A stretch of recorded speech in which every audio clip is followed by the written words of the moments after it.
Well, you know, for a first scrimmage, I was certainly pleased with a lot of the effort that we had out there today. I thought the players competed well. Some really good hitting, physical. You know, the execution for first scrimmage was probably okay, not where it needs to be. You know, certainly we have a lot of things to work on. The defense is probably was a little bit ahead of the offense, and which is not unusual in terms of their ability to execute and do their job. Have a little more experience, which certainly helps, especially early on.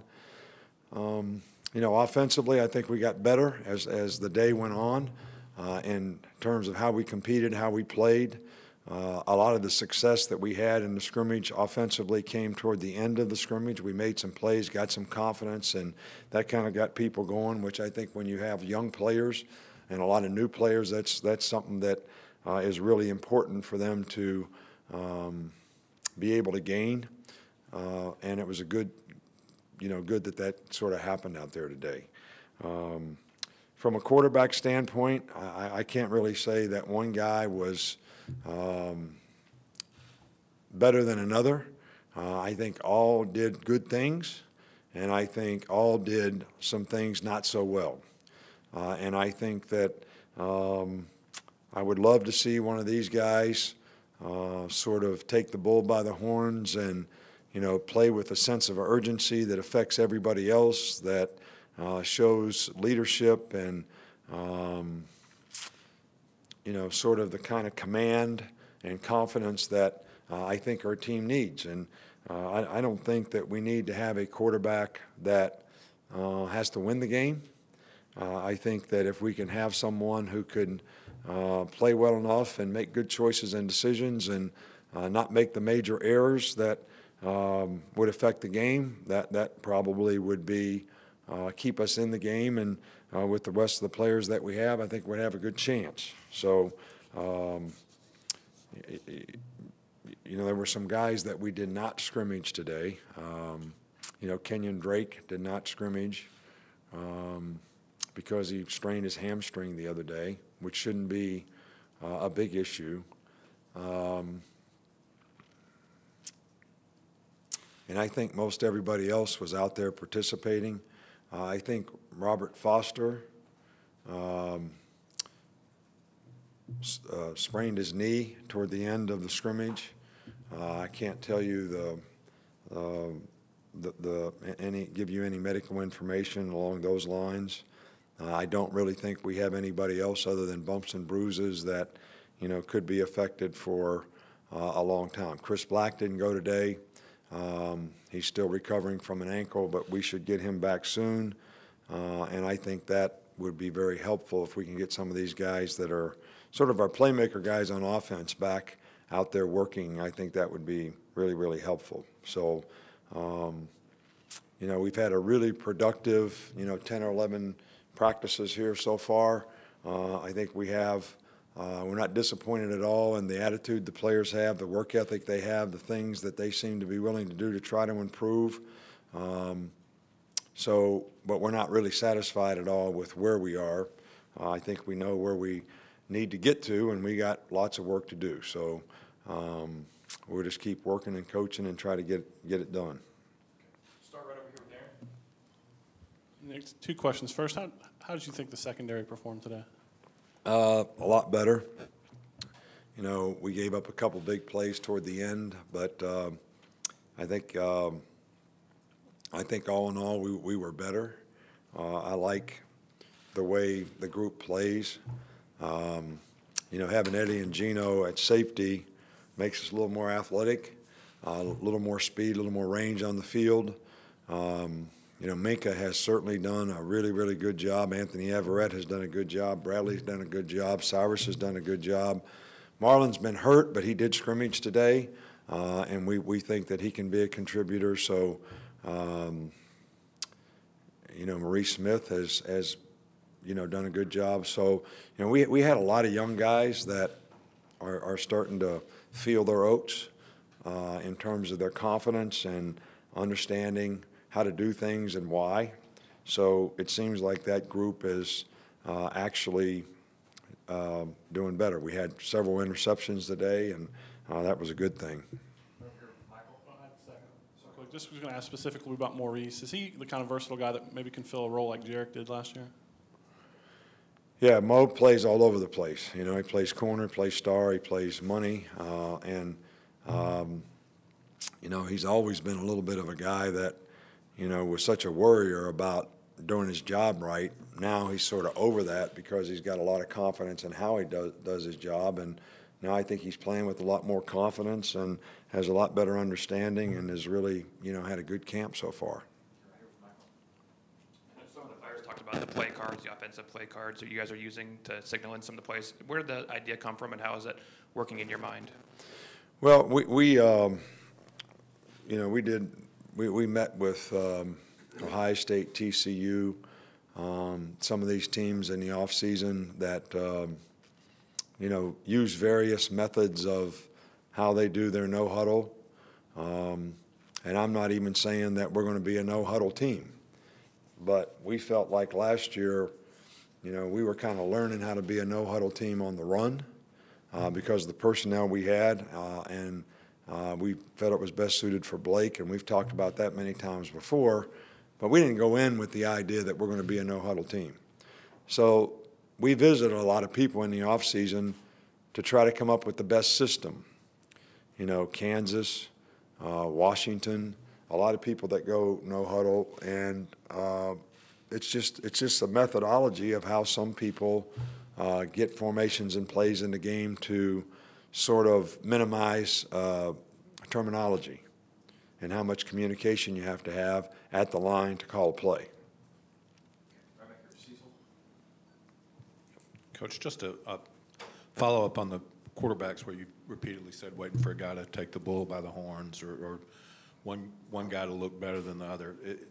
As the next couple of weeks go forward, if that doesn't happen, how do you make a decision? I don't know. I mean, the way I see it happening is, you know, as soon as we start gaining a little bit of confidence in a guy and we kind of put him in the situation where, okay, you got a chance to be the guy, then they have to take advantage of that, and they have to take the ball and run with it. All right, and you know, we've seen that a couple times, and it's a little bit like giddy up, whoa, you know. So I'm just waiting for somebody when they sort of break out and they're having a couple good days that, you know, they say, okay, I'm ready to do this, and you got to win the team. And I see guys starting to win the team, and then something happens, but that's got to happen, and somebody's got to make it happen. I can't make it happen.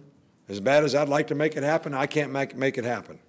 All right, Miss Terry was here today, and I'm sure when I go home, I'm going to get a real earful about the quarterbacks, all right, and who played best and who she likes the best and all that. But she can't make it happen either. So, and if it doesn't get decided like it didn't when, you know, AJ and Phillip Sims were here, they both played a quarter, a quarter, a quarter, and a quarter in the first game, and that's how we figured it out. So do I want it to happen that way? No. But I can't make this happen as bad as everybody wants it to happen. And they want to create this great hope, all right, that Coach said this guy's the man. I can't make it happen. Right here with Matt.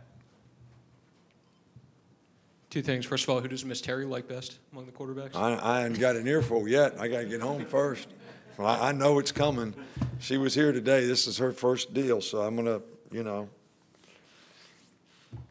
the real head coach will speak. So how did you guys break things up as far as reps with the quarterbacks today, and what's the process during the course of the next week, just deciding in terms of how reps will be broken up next week? Well, I think we'd like to watch the film today and see how it went, but, you know, the way we try to do things is, you know, we try to take three guys, all right, just like you'd have a first, second, and third team guy, all right, and we divvy up the reps like we would a first team guy, a second team guy, and a third team guy in terms of how we would do it in the season. And we see how those guys respond. All right, then we have two guys, other guys working in another format, Maybe we have the 1s and 3s and 3 quarterbacks alternating with them, and then we have the 2s and the 4s, and we have 2 quarterbacks alternating with them. So they're all getting reps. And then the guys that do the best stay there, and we bring a guy and give a different guy a chance. All right, and that's how we have done it to this point. I think we'll evaluate how guys played today and determine how we start and see where we go from there. And players have talked about just an emphasis on losing weight along the defensive line. The defensive linemen have talked about that. Talked about what? About the emphasis as far as losing weight, dropping some weight, and just improving quickness and all of that. How much of an emphasis was there on that? And have you seen it make a difference just around the course of the early part of camp? Well, you know, we have always done that. We've just not gotten the players to respond to it like I think this group has responded to it. And all the guys have responded to it except 2. Look, we have a nutritionist here. We do body fat, muscle mass, hydration test, you know, check vitamin D. We do everything you can do to try to make the guy the most efficient player at his position. And everybody has the right combination of all those things to be able to develop at his position. And then you look at a guy's performance relative to how much he weighs. When a guy weighs 307 pounds and he can move and sustain and rush the passer and do all those things, and when he weighs 318 pounds, he can't do it. It's not rocket science. Now, the player may not want to weigh 307 pounds, but if he wants to be a good player and he wants to be successful, that's the best choice that he can make. So we've always done that. I just think this group has responded to it better. You know, way back when Cody was here, you know, he was 4'10", and our goal was 360, and our goal was really 345. And we never got past 360. We never got past there, but it was that. So we never reached our goal. But he would have been a better player if it had weighed 345. 2 more very quickly, Alex. Thank you. And he was a good player at 360, and we loved him. Coach, you've talked all fall, or not all fall practice, about turnovers, trying to create more. How do you feel that the defense did in that aspect today? Well, but we've done 2 things with the turnovers. All right, when you're practicing against each other, this is kind of the good news, bad news thing. All right, all of our turnover drills that we've been emphasizing, all right, we've been doing against each other because we thought we turned the ball over too much, and especially when it came to fumbling, and we didn't get enough fumbles or interceptions, tips and overthrows, breaking on the ball, finishing plays. So the emphasis has been we're doing the drills against each other. All right, the DBs are trying to make the receivers cough the ball up. The linebackers are trying to make the running backs cough the ball up. So they're getting better at keeping it, and hopefully we're getting better at taking it away. So if we'd have got more turnovers today, we only accomplished half of that. But I do see players trying to get the ball out. The emphasis has, you know, paid off in terms of awareness, and I think that's what we want. Last one right here. With Kenyon out today, what did you see from your running backs, especially Damian Harris? Right. Well, you know, I didn't really want to see anything from the running backs, if you want to know the truth about it. You know, we wanted Derrick Henry to carry the ball 6 times. All right, I've seen him carry the ball enough not to make him go out there and prove himself in a scrimmage that means nothing to nobody. All right, Kenyon Drake, if he would have been playing today, I wouldn't have want to seen much out of him. So Damian Harris, we got to see. He did some good things. I think he learned today what it takes to play college football, which is a good thing, and he had some production. So, you know, Ronnie, same thing. So some of the young guys really got an opportunity, and I think, you know, that's a good thing. But, you know, Derrick Henry did carry the ball some today, and he has done a great job in this camp of, you know, carrying the football and being a hard guy to tackle and finishing plays, and nobody can complain about his work ethic and how he's playing. He's doing a fabulous job, and, You know, Kenyon was doing great too, you know, when he, you know, tweaked his hamstring. So, you know, that's something that we do not want to be a chronic problem, so we want to make sure we get that fixed. But I was pleased with the opportunity that some players got today and how they managed it. Thanks, Coach. All right, thank you.